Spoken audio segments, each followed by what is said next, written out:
Elena Rodriguez sat at the marble table in the upscale restaurant, feeling her anxiety rise with each passing moment.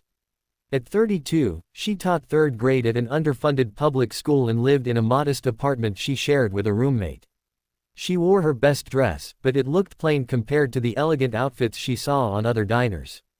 Her friend Maria had set up this blind date, assuring her the man was kind and down to earth. But Elena wondered what she had been thinking, agreeing to meet someone at a place where the menu probably cost more than her weekly grocery budget. The man sitting across from her was named Alexander Hayes, and he wore a dark vest over a crisp white shirt that suggested wealth and success. He had been nothing but polite since they sat down. But Elena felt the weight of their different worlds pressing down on her.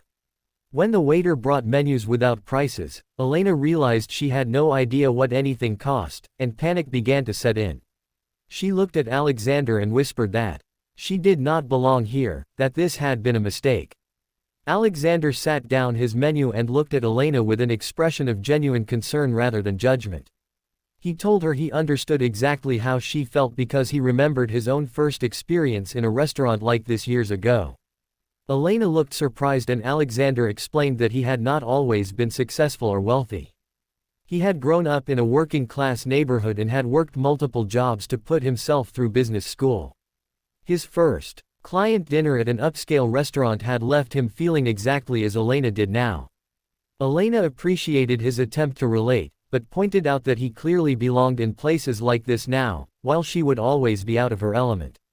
Alexander asked why she believed that, and Elena explained she was a public school teacher who would never earn enough to afford luxury. She loved her work and her students, but she lived paycheck to paycheck and could not imagine ever being comfortable in places where people casually spent more on dinner than she made in a week. Alexander listened thoughtfully and then told Elena something that surprised her. He said he owned several successful tech companies and attended fancy dinners regularly for business, but he rarely felt he belonged in those spaces either. The wealth and success had not changed the fundamental truth that he valued different things than most people in his professional circle.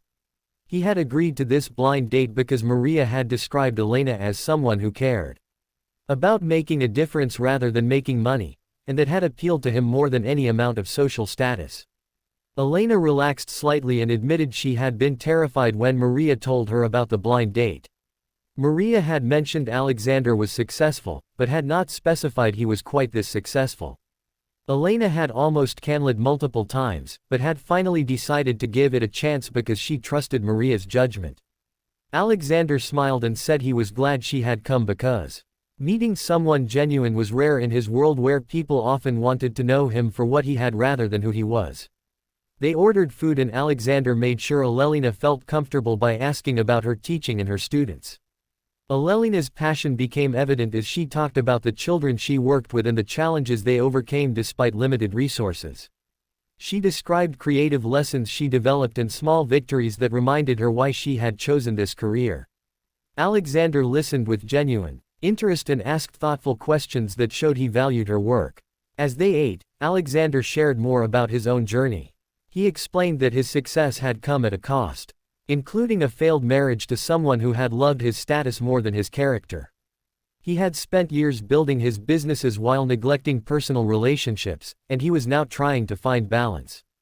He admitted he felt disconnected from what truly mattered and envied Elena's sense of purpose and her clear positive impact on young lives. Elena found herself enjoying the conversation far more than she had expected. Alexander did not make her feel inferior or out of place. Instead, he seemed genuinely interested in her perspective and her experiences. When dessert arrived, Elena commented that she still felt overwhelmed by the opulence of the restaurant, but Alexander had made her feel less like she did not belong, and more like perhaps belonging was about the person you were with rather than the place you were in. Alexander agreed and said he would be happy to meet her somewhere more comfortable next time if she wanted there to be a next time. Elena surprised herself by saying she would like that very much. They exchanged numbers and made plans to meet at a casual cafe near Elena's school the following week. As they prepared to leave, Alexander insisted on paying the bill, and Elena felt grateful rather than embarrassed because he did it in a way that felt like simple kindness rather than charity. Over the following months, Elena and Alexander continued, dating, and they made efforts to bridge their different worlds. Alexander visited Elena's classroom and donated money to buy supplies the school desperately needed. Elena attended some of Alexander's business functions and discovered she could hold her own in conversations about different kinds of success and impact.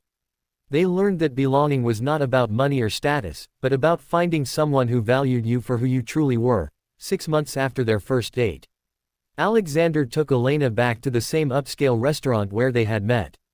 Elena felt more confident this time, wearing a dress Alexander had helped her pick out, but only because she had wanted his opinion, not because she needed him to validate her. They sat at the same table, and Alexander told Elena he had been thinking about what she had said that first night about not belonging. He said she had been wrong because she belonged anywhere she chose to be, and he hoped she would choose to be with him permanently. Alexander proposed, explaining that Elena had taught him what truly mattered in life. She had shown him that impact was measured not in dollars, but in lives touched and hearts changed.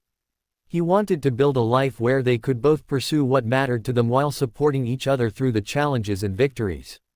Elena said yes because she had learned that belonging was not about fitting into someone else's world, but about creating a shared world together. They married in a simple ceremony at Elena's school with her students as witnesses and decorations the children had made. Alexander's business colleagues attended alongside Elena's teaching friends, and the mix of worlds felt natural rather than awkward. During the reception, Elena gave a toast about how she had walked into that restaurant believing she did not belong, only to discover that the right person could make you feel at home anywhere. Alexander added that he had spent years in expensive restaurants and boardrooms, feeling empty. But sitting across from Elena, that first night, he had finally felt he was exactly where he was supposed to be. Their story reminded everyone that belonging was not about money or status, but about finding people who saw your worth and chose to build a life with you regardless of external circumstances. If this story resonated with you, please like, share, and subscribe for more tales of finding where you truly belong. Leave a comment about a time when you felt out of place but found unexpected acceptance.